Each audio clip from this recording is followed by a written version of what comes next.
Friends, it's a known fact that today India is governed by right-wing outfits in the center and also in several states. This has given a rise to severe persecution of the Christian faith right across several states, and there is no point in discussing or coming into the factual details of each and every incident.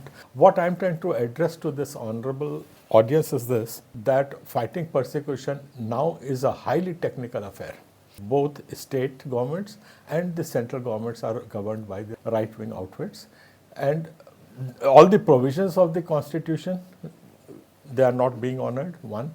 Then secondly, there was a space in democracy of protesting, of making our voice heard, of being heard, or standing up for values. All these things have lost its effects. So today now, if the Christian community protests on the streets, if we take out huge dharnas, we write letters, all these things are having no effect upon the government whatsoever.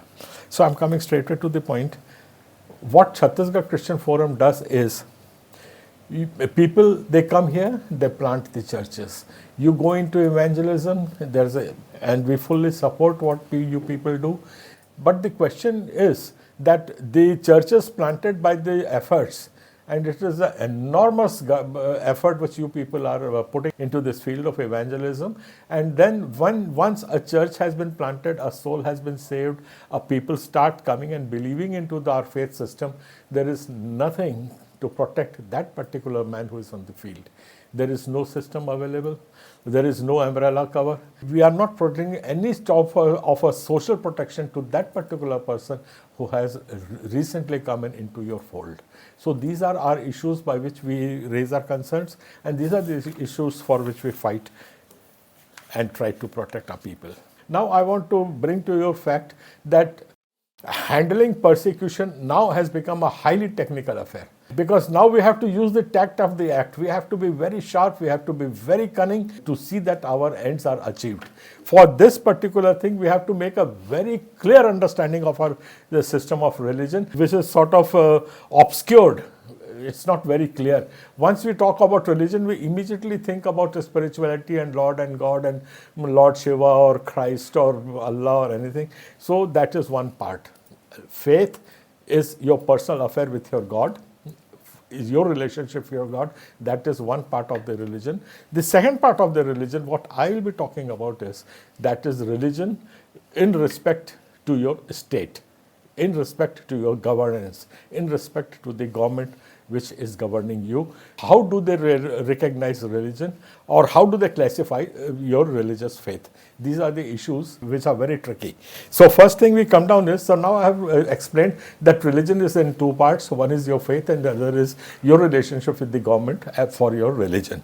These are the two things, and now we try to mix up these things, and that is the issue why we are not getting any relief from these things. We are using some tactics which I am trying to share with you. First tactics is this: believers who have converted, they may have taken baptism. So baptism does not amount to religious conversion. This is our first stand. Religious conversion can be done only by the state government through its representative known as the district magistrate. When we submit an affidavit and he recognizes you, yes, that you have changed your religion, only then you become a Christian. You may have adopted Christ, but from the state's point of view, unless we move the government, we are not Christians. Okay, so now to save from this particular persecution of these acts, which they call as freedom to religion acts, but these are the acts which have been designed to crush our very basic freedom of religion. So each and every act of the state which has been imposed upon us, actually it stops our freedom to religion, and they have named it as Religion to Freedom Act. And these are the acts which are certainly unconstitutional, but there is no body which is coming up to challenge them. These fundamentally trample upon the basic fundamental rights given in the Constitution to practice our rights. These state rights are stopping us from enjoying the rights enshrined in the Constitution. This is our stand, and this is a very highly technical affair, and it should be going into the Supreme Court, but I'm afraid I don't have the resources to approach the Supreme Court, and nobody else has till date done anything about it, though I have made hundreds and thousands of requests to all big groups to please take up this issue. So that is one point which pains us. So now what I do over here is, in my Chhattisgarh, that we don't declare ourselves as Christians. We take full use of Article 13 of the Indian Constitution, which says that all our traditions, I have got the right to leave my traditions as per Article 13. So I have left my traditions as per the Article 13. Now, I have not adopted a new religion as per the definition of the state. I am neither a Hindu or a tribal or a Christian. So this is one aspect which I utilize over here, and then tell that I have left my old religion, I have not adopted my religion. By taking this stand, all the acts which I have mentioned over here, hence these acts do not imply upon me, and hence my pastors or my people cannot be prosecuted under these acts. We are getting immediate reliefs because of these things, and a glaring example now is of the Uttar Pradesh case which had come up in Bareilly, where all the police people who had, by false means which they have brought in cases against the pastors over there, they have all been named as accused, and FIR is to be lodged against all these police officers who have registered a false case. So this was the first result of declaring that technically I am not a Christian, by faith I am a Christian. To fight persecution today is a technical affair, as I have earlier said, and here we have to develop some sort of a business model where we can contact the faithful in the fields, we can contact our believers in the fields who are there. They are totally umbrella-less, they have got no cover, no law reaches them, no relief from the police or other reaches them. How we reach them? So first is the data building. First we have to enlighten them about the constitution, their rights, the police, their limitations, and all these things. They have to be educated. That is our infantry.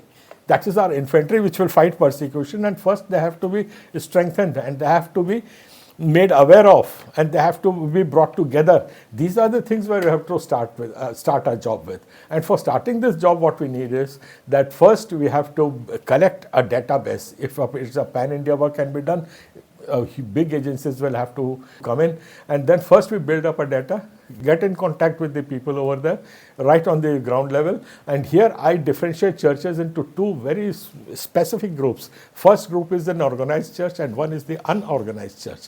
The organized churches like the Catholics, the Methodists, and the CNIs, and all these churches which have got properties, they have got a system, they have got their laws. These churches are not affected by this of physical persecution. Rather, of course, they are facing mental persecution, but that's another issue. Today we are talking about the physical issue. So these are the churches which don't feel the heat of physical persecution, but then there are the unorganized churches, and they form the bulwark of your evangelism. They are the people who word to mouth, who spread the word of God. These are the people who need the protection. Now, how we protect them? Unless we have a data, we can reach out to them, and they can reach out to us in trial pieces. These are the systems which have to be built up.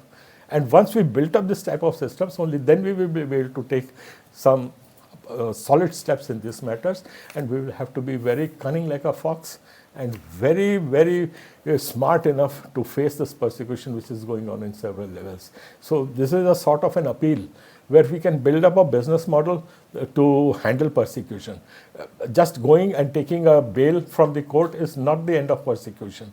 We have left that pastor alone by just taking a bail and leaving him alone to fend for himself for 8, 9 years. That poor fellow, he sells off his lands and holdings, his house and everything, just to fight that particular case, and nobody comes to his rescue.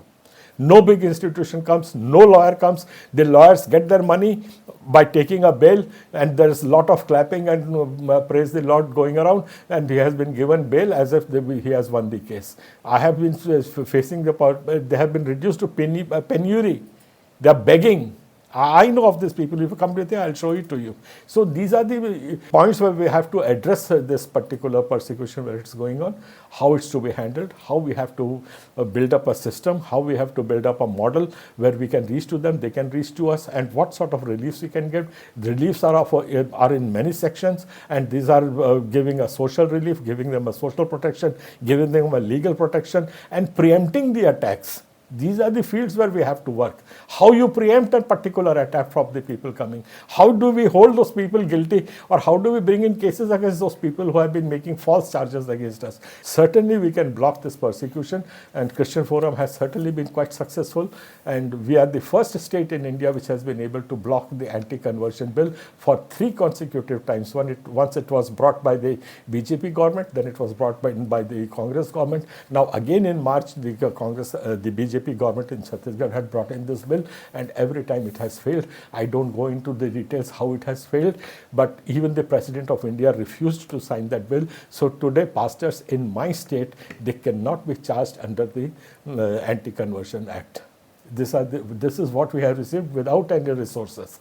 Just imagine if we have resources, what can be done in other states too. So this is the point where I'm leaving where we can think about, ponder about, and come to some sort of a working group where we can, in actual terms, in real terms, we are able to give relief to the faithful, to our believers. And I will request that kindly subscribe and follow my channel so that we can communicate with each other, exchange views. I have got an email which I'll be displaying in this particular episode over here. You kindly message me on that email, and we'll get into some sort of dialogue and build up a nice, strong bulwark against this persecution. Thank you all so very much for having borne with me. Thank you so much.